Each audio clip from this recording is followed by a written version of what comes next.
ನಮಸ್ತೆ ನಮ್ಮನೆ ಅಡುಗೆ ಚಾನಲ್ಗೆ ಸ್ವಾಗತ। ನಾನಿಲ್ಲಿ ರುಚಿಕರವಾಗಿರುವಂಥ ಚಿಕನ್ ಕಬಾಬ್ನ ಮಾಡ್ತಾ ಇದ್ದೀನಿ। ತುಂಬಾ ಟೇಸ್ಟಿಯಾಗಿರುವಂಥ ಕಬಾಬ್ ರೆಸಿಪಿ ಇದು। ಮನೆಯಲ್ಲಿರುವಂಥ ಕೆಲವು ಇಂಗ್ರೀಡಿಯೆಂಟ್ಸ್ಗಳನ್ನ ಬಳಸಿಕೊಂಡು ರುಚಿಕರವಾಗಿ ಕಬಾಬ್ ಮಾಡೋದು ಹೇಗೆ ಅಂತ ತೋರಿಸ್ತಾ ಇದ್ದೀನಿ। ತುಂಬಾ ಸಿಂಪಲ್ ಆಗಿ ಮಾಡ್ಕೋಬಹುದು, ಟೇಸ್ಟ್ ಮಾತ್ರ ಅಷ್ಟೇ ಅದ್ಭುತವಾಗಿರುತ್ತೆ। ಮೇಲೆಲ್ಲ ತುಂಬ ಕ್ರಿಸ್ಪಿಯಾಗಿರುವಂಥ, ಒಳಗೆಲ್ಲ ಜ್ಯೂಸಿ ಆಗಿರುವಂಥ ಕಬಾಬ್ ಇದು।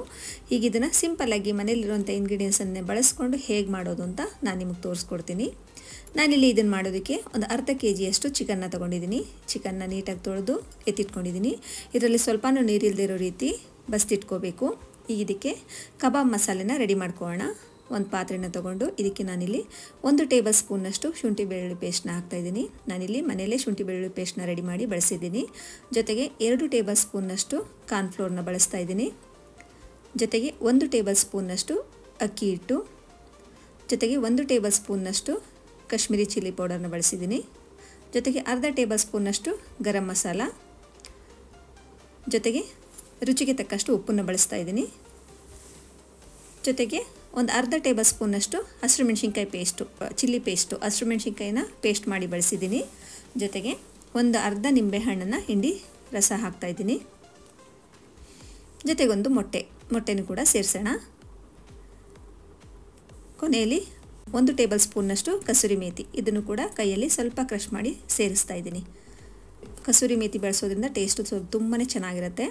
ಈಗ ಇದನ್ನು ನೀಟಾಗಿ ಒಂದು ಸ್ಪೂನ್ ಸಹಾಯದಿಂದ ಅಥವಾ ಒಂದು ಬ್ಲೆಂಡರ್ ಸಹಾಯದಿಂದ ನೀಟಾಗಿ ಮಿಕ್ಸ್ ಮಾಡ್ಕೋಬೇಕು।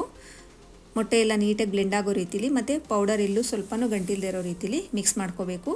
ನಾನಿಲ್ಲಿ ಕಾಶ್ಮೀರಿ ಚಿಲ್ಲಿ ಪೌಡರ್ನ ಬಳಸಿರೋದ್ರಿಂದ ತುಂಬಾ ಒಳ್ಳೆ ಕಲರ್ ಬರುತ್ತೆ ಕಬಾಬ್ಗಳು। ನೋಡಿ ಎಷ್ಟು ರೆಡ್ಡಿಶ್ ಆಗಿರೋವಂಥ ತುಂಬಾ ಒಳ್ಳೆ ಕಲರ್ ಇರುವಂಥ ಪೇಸ್ಟ್ ರೆಡಿಯಾಗಿದೆ। ಈಗ ಇದಕ್ಕೆ ನಾವು ಸ್ವಲ್ಪನೂ ನೀರು ಸೇರಿಸಬಾರ್ದು। ನಾನಿಲ್ಲಿ ಮೊಟ್ಟೆ ಮತ್ತು ನಿಂಬೆ ರಸ ಮತ್ತು ಶುಂಠಿ ಬೆಳ್ಳುಳ್ಳಿ ಪೇಸ್ಟನ್ನು ಹಾಕಿದ್ದೀನಲ್ಲ ಅಷ್ಟೇ ಸಾಕಾಗುತ್ತೆ। ಈಗ ಇದಕ್ಕೆ ಚಿಕನ್ನ ಸೇರಿಸಿದ್ದೀನಿ। ಚಿಕನ್ನಲ್ಲೂ ಕೂಡ ಸ್ವಲ್ಪನೂ ನೀರಿರಬಾರ್ದು, ಆ ರೀತಿ ನೋಡ್ಕೋಬೇಕು। ಈಗ ಇದನ್ನು ನೀಟಾಗಿ ಮಿಕ್ಸ್ ಮಾಡ್ಕೊಳ್ಳೋಣ। ಅಂದರೆ ನೀಟಾಗಿ ಚಿಕನ್ಗೆಲ್ಲ ಮಸಾಲೆ ಹೊಂದೋ ರೀತಿಲಿ ಮ್ಯಾರಿನೇಟ್ ಮಾಡಬೇಕು। ಈ ರೀತಿ ನೀಟಾಗಿ ಎಲ್ಲನೂ ಮ್ಯಾರಿನೇಟ್ ಮಾಡಿಬಿಟ್ಟು 1 ಗಂಟೆಗಳ ಕಾಲ ಹಾಗೆ ಇಟ್ಟಿದ್ದು ಆ ನಂತರ ಎಣ್ಣೆಲಿ ಫ್ರೈ ಮಾಡಿಕೊಂಡ್ರೆ ರುಚಿಕರವಾಗಿರುವಂಥ ಕಬಾಬ್ ರೆಡಿ ಆಗುತ್ತೆ। ನೋಡಿ ಈಗೆಲ್ಲ ನೀಟಾಗಿ ಮಿಕ್ಸ್ ಮಾಡಾದಮೇಲೆ ನಾನು ಎತ್ತಿಡ್ತಾ ಇದ್ದೀನಿ। 1 ಗಂಟೆಗಳ ಕಾಲ ಬಿಟ್ಟು ಈಗ ಇದನ್ನು ನೋಡೋಣ। ನೋಡಿ ಈಗ ಎಷ್ಟು ಚೆನ್ನಾಗಿ ಸೆಟ್ ಆಗಿದೆ ನೋಡಿ, ಇದೆಲ್ಲ ನೀಟಾಗಿ ಮಸಾಲೆ ಎಲ್ಲ ಹಿಡ್ಕೊಂಡಿದೆ, ಚಿಕನ್ ಪೀಸ್ಗಳು ಸ್ವಲ್ಪ ಡ್ರೈ ಕೂಡ ಆಗಿದೆ ಎಲ್ಲ ಮಸಾಲೆ ಎಲ್ಲ। ಈಗ ಇದನ್ನು ಎಣ್ಣೆಯಲ್ಲಿ ಕಾದಿರುವಂಥ ಎಣ್ಣೆಯಲ್ಲಿ ಕರ್ಕೋಬೇಕು। ನೋಡಿ ಈಗ ಎಣ್ಣೆ ಕಾದಿದೆ। ಈಗ ಇದಕ್ಕೆ ಒಂದೊಂದೇ ಪೀಸ್ಗಳನ್ನ ಹಾಕಿ ನಿಧಾನವಾಗಿ ಮೀಡಿಯಂ ಫ್ಲೇಮಲ್ಲಿ ಬೇಯಿಸ್ಕೋಬೇಕು। ಅಂದರೆ ಎಣ್ಣೆ ಕಾಯೋವರೆಗೂ ಹೈ ಫ್ಲೇಮ್ ಇದ್ದರೂ ಪರವಾಗಿಲ್ಲ। ಚಿಕನ್ಗಳನ್ನ ಬೇಯಿಸ್ಕೋಬೇಕಂದ್ರೆ ಕಬಾಬ್ ಪೀಸ್ಗಳನ್ನ ಬೇಯಿಸ್ಬೇಕಾದ್ರೆ ಆದಷ್ಟು ಮೀಡಿಯಂ ಫ್ಲೇಮಲ್ಲಿ ಬೇಯಿಸ್ಕೊಂಡ್ರೆ ಒಳಭಾಗದಲ್ಲೂ ಕೂಡ ನೀಟಾಗಿ ಚಿಕನ್ ಬೇಯುತ್ತೆ। ನೋಡಿ ಈಗ ನೀಟಾಗಿ 2 ಕಡೆ ತಿರು ಹಾಕಿ ಹದವಾಗಿ ಚಿಕನ್ ಪೀಸ್ಗಳನ್ನ ಬೇಯಿಸ್ಕೊಳ್ಳೋಣ।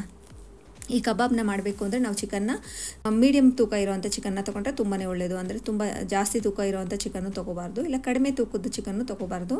ಆದಷ್ಟು 1.5 kg ಅಂದರೆ 1 kg 500 ಗ್ರಾಮಿಂದ 1 kg 600 ಗ್ರಾಮ್ ತೂಕ ಇರೋವಂಥ ಚಿಕನ್ನ ತೊಗೊಂಡ್ರೆ ತುಂಬಾ ಸಾಫ್ಟಾಗಿ ಚಿಕನ್ ಕಬಾಬ್ಗಳು ರೆಡಿಯಾಗುತ್ತೆ। ನೋಡಿ 2 ಕಡೆ ತಿರು ಹಾಕಿ ನಿಧಾನವಾಗಿ ಬೇಯಿಸ್ತಾ ಇದ್ದೀನಿ।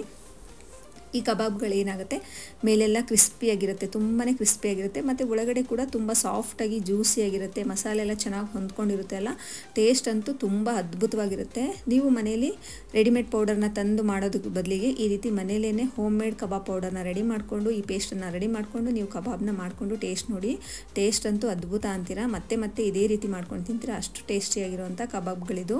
ನೋಡಿ 2 ಕಡೆ ನೀಟಾಗಿ ತಿರು ಹಾಕಿ ಬೇಯಿಸ್ತಾ ಇದ್ದೀನಿ।